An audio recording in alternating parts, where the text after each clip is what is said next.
During World War II and the age of the Japanese Empire, the Japanese committed countless war crimes against people from not only their neighboring Asian countries but around the world. Japan's war crimes are considered to have started with the Japanese occupation of Korea.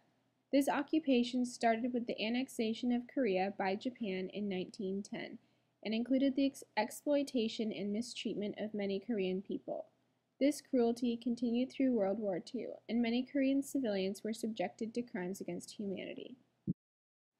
The most notable war crime committed by Japan was the Nanking Massacre. As many as 300,000 civilians were killed during the invasion and occupation. The occupation of Manchuria also involved many civilians. It is not known how many civilians died during the Manchurian invasion, but there were many reports of civilian bombings and murders.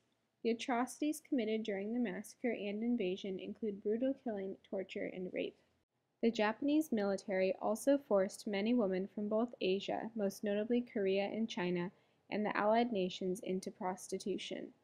These women accompanied the Japanese troops throughout the war and became known as comfort women. The Japanese army mandated that there be one woman for every 35 soldiers, and it is estimated that as many as 100,000 women were forced into these brothels. The comfort women were said to be used to prevent rape, but the comfort women themselves were victims of rape and other brutality, and much random sexual violence still occurred in occupied areas. Over the entire conflict in the Pacific, the Japanese repeatedly mistreated and neglected their prisoners of war. A total of 35,756 Allied prisoners of war died under the Japanese. 20,000 Americans were sent to work for Japanese companies, and countless others were employed in wartime labor. While the Japanese agreed to the terms of the Geneva Convention, the Army blatantly ignored the clause that prohibited prisoner of war work projects connected to the operations of war. Prisoners were also systematically killed. Soldiers were ordered to eliminate prisoners by firing squad death march and many other ways. The death rate of prisoners of war under the Japanese was 27.1%, compared to the 4% death rate of prisoners of war under Germany and Italy. Japan's military units also researched and tested biological warfare technologies on prisoners of war from China and Korea. The most known for these experiments was Unit 731, led by Shiro Ishii. The Japanese attacked 11 Chinese cities with biological weapons, and in addition to testing, they also stockpiled weapons such as 400 kilograms of anthrax. One description of an experiment states, "To determine the treatment of frostbite, prisoners were taken outside in freezing weather and left with exposed arms, periodically drenched with water until frozen solid. The arm was later amputated. The doctor would repeat the process on the victim's upper arm to the shoulder. After both arms were gone, the doctors moved on to the legs until only a head and torso remained.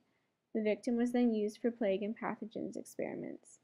Experiments such as those led by Unit 731 are said to have caused 3,000 deaths. The Geneva Convention, which Japan agreed to before the start of the war, mandates the protection, maintenance, and humane treatment of prisoners of war.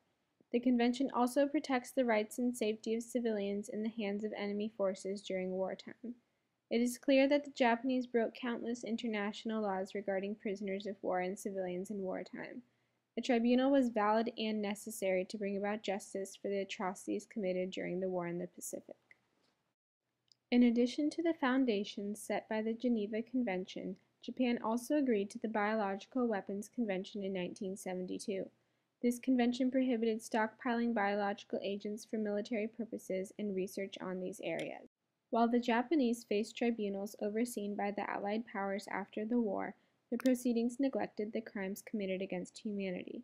All of the defendants who committed such crimes were acquitted and never faced rightful punishment for horrendous acts such as the rape of Nanking, testing of biological warfare, and the mistreatment of prisoners of war. These acts clearly violated treaties and the conventions agreed to by Japan.